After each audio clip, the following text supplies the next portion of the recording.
Você já explodiu com alguém que ama e 5 minutos depois se arrependeu? Já tomou uma decisão em um momento de raiva que custou caro?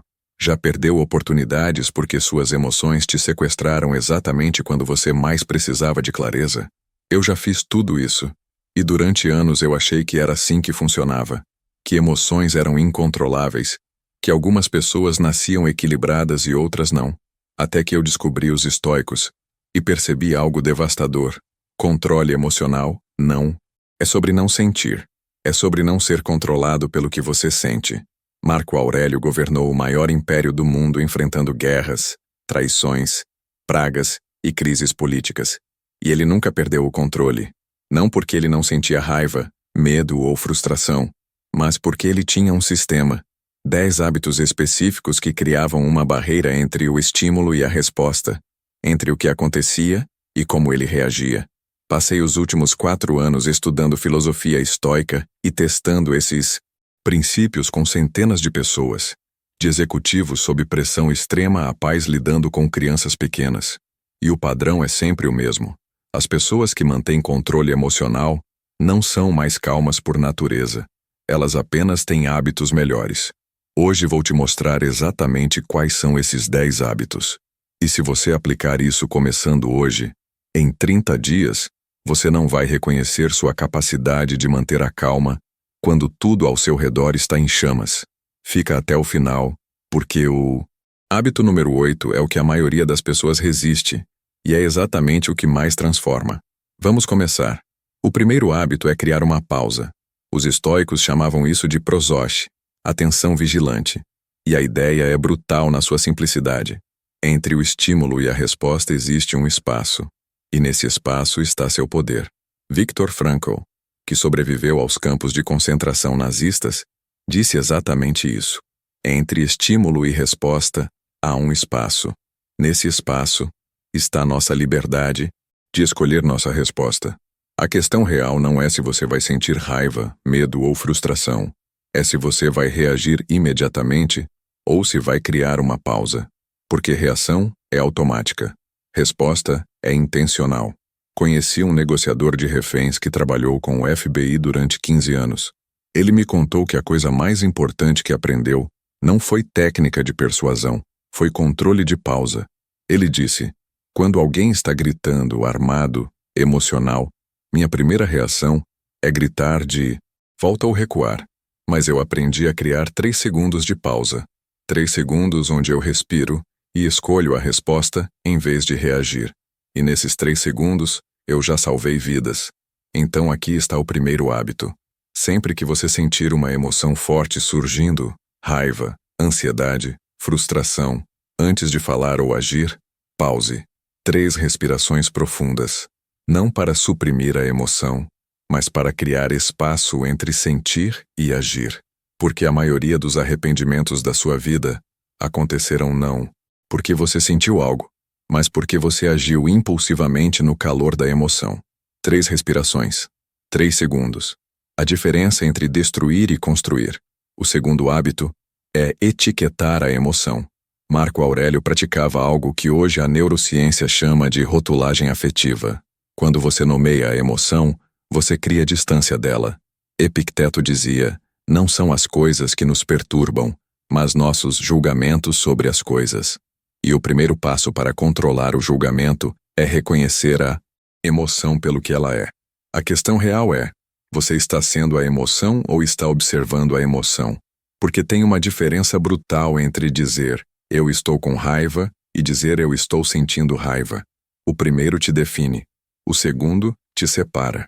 Conheci uma terapeuta que trabalha com veteranos de guerra que sofrem de PTSD. Ela ensina uma técnica simples. Quando a emoção vier, nomeie em voz alta ou mentalmente. Isso é raiva. Isso é medo. Isso é tristeza. E então adicione. E eu percebo que estou sentindo isso.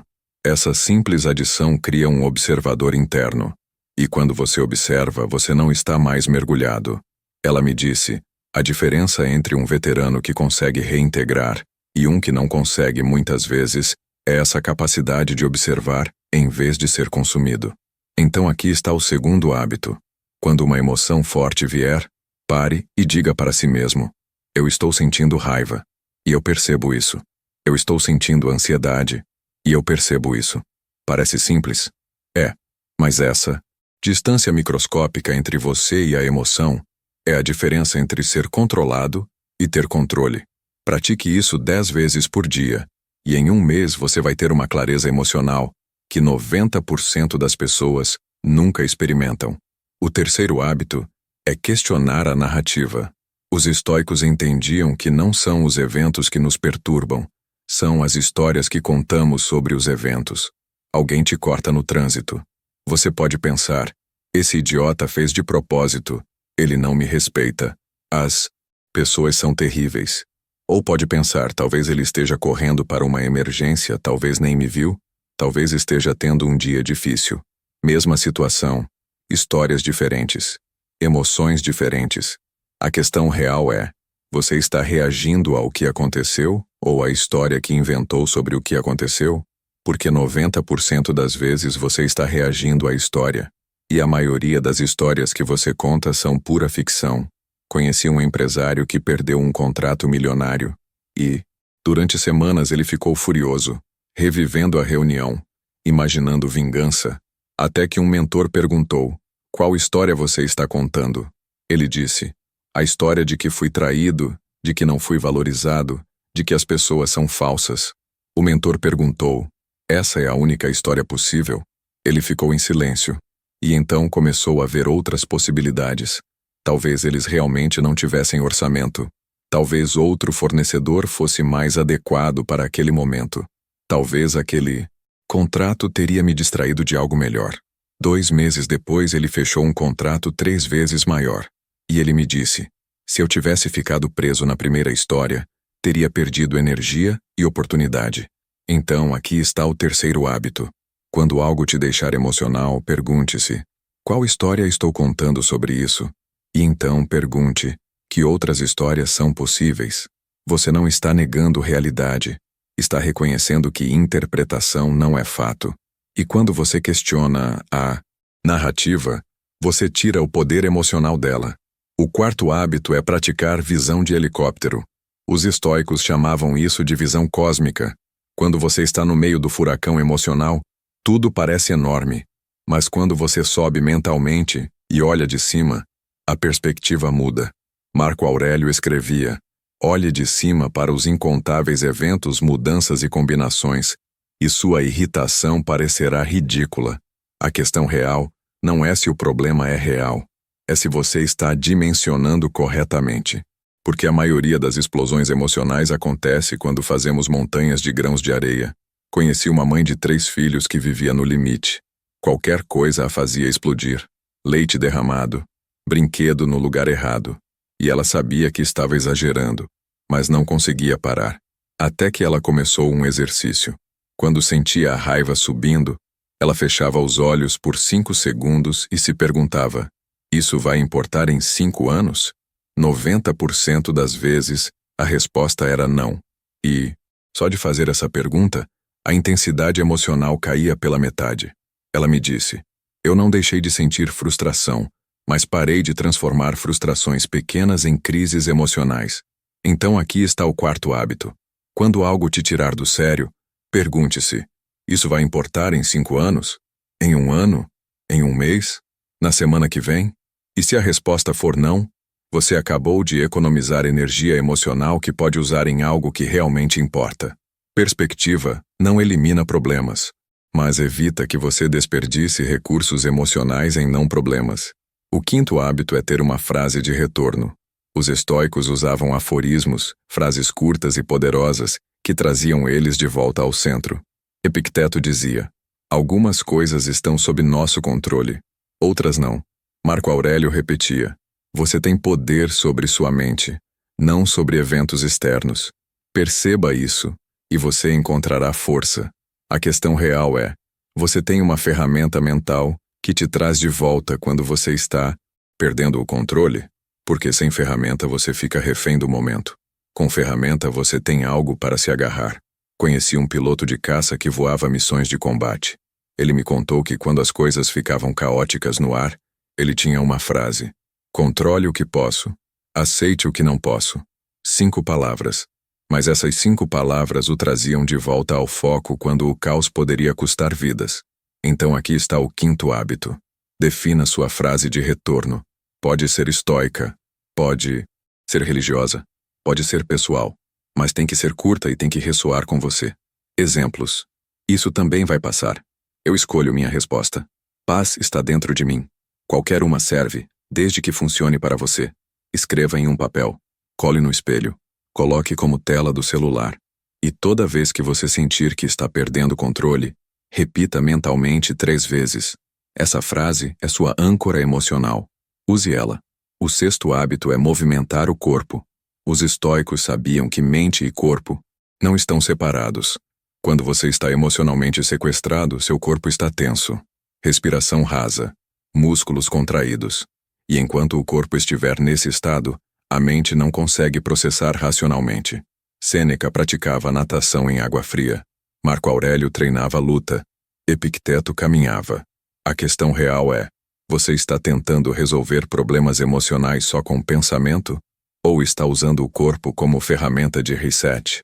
Porque neurociência mostra que movimento físico reduz cortisol e aumenta serotonina em minutos. Conheci um advogado que trabalhava com casos de alto estresse, divórcios complicados, disputas milionárias, e ele vivia explodindo com clientes, com colegas, em casa, até que começou um hábito ridiculamente simples. Sempre que sentia raiva subindo, ele saía da sala e fazia 10 flexões. 10. Não demorava nem 1 minuto, mas aquele movimento quebrava o padrão fisiológico da raiva. 6 meses depois ele me disse: meus relacionamentos melhoraram. Minha carreira melhorou não porque os problemas diminuíram, mas porque eu parei de reagir emocionalmente a cada provocação. Então aqui está o 6º hábito. Crie um movimento de reset. 10 flexões. 20 polichinelos. Uma volta no quarteirão. Qualquer coisa que tire você da cabeça e coloque no corpo. E sempre que você sentir que está perdendo o controle, pare tudo e faça o movimento. 30 segundos de ação física valem mais que 30 minutos de ruminação mental. O 7º hábito é ensaiar mentalmente. Os estoicos praticavam premeditatio malorum, antecipação das dificuldades, não para serem pessimistas, mas para estarem preparados. Sêneca dizia que devemos ensaiar os desafios em tempos de paz, para não sermos pegos despreparados em tempos de guerra. A questão real é: você está esperando ser testado emocionalmente ou está se preparando para quando for testado? Porque se você só pensa em controle emocional quando está calmo, você vai falhar quando estiver sob pressão. Conheci uma CEO que liderava uma empresa de 500 pessoas. Ela tinha reuniões difíceis toda semana, demissões, confrontos, negociações tensas. E ela me contou que toda segunda de manhã, ela fazia um exercício. Ela imaginava a conversa mais difícil da semana. Visualizava a pessoa gritando, sendo agressiva, sendo injusta. E então visualizava ela mesma respondendo com calma, respirando, pausando, falando com clareza. Ela ensaiava mentalmente antes de acontecer. E quando a situação real vinha, ela não era pega de surpresa. Seu cérebro já tinha processado aquilo. Então aqui está o 7º hábito. Toda semana, separe 10 minutos para ensaiar mentalmente situações que podem te tirar do controle. Aquela conversa com sogra, aquele colega irritante, aquele cliente exigente. Visualize a situação. Visualize você mantendo controle. Quanto mais você ensaia mentalmente, menos você reage impulsivamente na realidade. Atletas fazem isso. Militares fazem isso. Por quê? Você não faria? O 8º hábito é o mais resistido e o mais poderoso. Aceitar que você não pode controlar pessoas. Epicteto dizia que sofrimento vem de tentar controlar o que não está sob nosso controle. E pessoas estão no topo dessa lista. Você não controla o que outras pessoas fazem, dizem, pensam ou sentem. Você só controla você. A questão real é: quantas explosões emocionais você teve tentando mudar alguém que não quer mudar?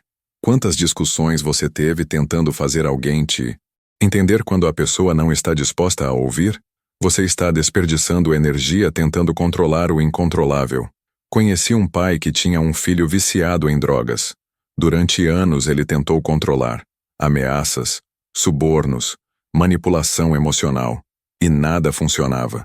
Ele vivia furioso, até que um terapeuta disse algo brutal. Você não controla se seu filho vai usar drogas. Você só controla se você vai estar disponível quando ele pedir ajuda. Isso destruiu ele, mas também libertou. Ele parou de tentar controlar e começou a aceitar. 6 meses depois, o filho bateu na porta pedindo ajuda. E ele estava lá. Ele me disse: quando parei de lutar contra o que não posso mudar, tive energia para fazer o que realmente importava. Então aqui está o 8º hábito. Faça uma lista. Pessoas que estou tentando mudar. E ao lado de cada nome escreva: eu não controlo essa pessoa. Leia em voz alta. E então pergunte-se: o que eu posso controlar nessa situação? Geralmente é só sua resposta. E quando você aceita isso, você para de desperdiçar energia emocional. O 9º hábito é processar antes de dormir. Marco Aurélio praticava exame noturno. Todo dia antes de dormir, ele revisava o dia. O que fiz bem? O que fiz mal? Onde perdi controle? O que vou fazer diferente amanhã? A questão real não é se você vai perder controle às vezes. É se você vai aprender com isso. Porque a diferença entre alguém que melhora e alguém que repete os mesmos erros é reflexão. Conheci um empresário que explodia com funcionários constantemente. E toda vez ele se arrependia. Mas nada mudava. Até que começou um hábito. Todo dia antes de dormir, ele escrevia em um caderno: hoje eu perdi controle quando? Por que perdi? O que senti antes de perder? O que posso fazer diferente na próxima vez? 3 meses desse ritual e ele tinha um padrão claro. Ele explodia quando estava com fome ou cansado. Era fisiológico, não emocional. Então ele começou a nunca agendar reuniões difíceis antes do almoço. Explosões caíram 80%. Então aqui está o 9º hábito. Todo dia antes de dormir, revise. Onde você perdeu o controle hoje? Por quê? O que vai fazer diferente? 2 minutos. Mas esses 2 minutos criam aprendizado que transforma padrões. O 10º e último hábito é lembrar que emoções são temporárias. Os estoicos usavam a frase: isso também vai passar. Quando você está no meio da tempestade emocional, parece que vai durar para sempre. Mas nunca dura. Raiva passa. Tristeza passa. Ansiedade passa. Tudo passa. A questão real é: você vai fazer algo permanente baseado em um sentimento temporário? Porque a maioria dos arrependimentos vem disso. Você diz algo em raiva que não pode mais desfazer. Você toma uma decisão em desespero que muda tudo. Você age baseado em uma emoção de 5 minutos que tem consequências de 5 anos. Conheci uma mulher que quase se divorciou em um momento de raiva. Ela estava prestes a assinar os papéis. Mas um amigo perguntou: você ainda vai sentir isso amanhã? Ela parou. Esperou uma semana. A raiva passou. O casamento foi salvo. Ela me disse: eu ia destruir 20 anos por causa de uma emoção de 20 minutos. Então aqui está o 10º hábito. Quando você estiver emocional e prestes a tomar uma decisão grande, adicione uma regra. Espere 24 horas. Se amanhã você ainda sentir o mesmo, haja. Mas não haja no calor. Porque emoções mentem. Elas distorcem. Elas exageram. E decisões tomadas em emoção intensa são quase sempre decisões ruins. Então esses são os 10 hábitos estoicos para nunca mais perder controle emocional. Criar pausa. Etiquetar emoção. Questionar narrativa. Praticar perspectiva. Ter frase de retorno. Movimentar corpo. Ensaiar mentalmente. Aceitar o incontrolável. Processar diariamente. Lembrar que é temporário. 10 hábitos. E aqui está a verdade. Você não precisa dominar os 10 de uma vez. Escolha um. Apenas um. E pratique por 30 dias. Quando esse virar automático, adicione outro. Porque controle emocional não é talento. É treino. E todo treino começa com um passo. Então aqui está o desafio. Escolhe um desses 10 hábitos. Qual ressoou mais com você? E nos próximos 7 dias pratique só esse. E depois volta aqui nos comentários e me conta. Qual você escolheu? Funcionou? Qual foi mais difícil? Porque eu leio todos os comentários e quero saber sua jornada. E se esse vídeo te deu ferramentas reais para lidar com suas emoções, deixa um like. Isso ajuda o algoritmo a mostrar para mais pessoas que estão lutando com as mesmas coisas. E se inscreve no canal porque toda semana Eu trago filosofia prática, ferramentas mentais e estratégias reais para você construir uma vida com mais controle e menos caos. A pergunta não é se você consegue controlar suas emoções. A pergunta é por quanto tempo mais você vai deixar elas te controlarem. Te vejo no próximo vídeo.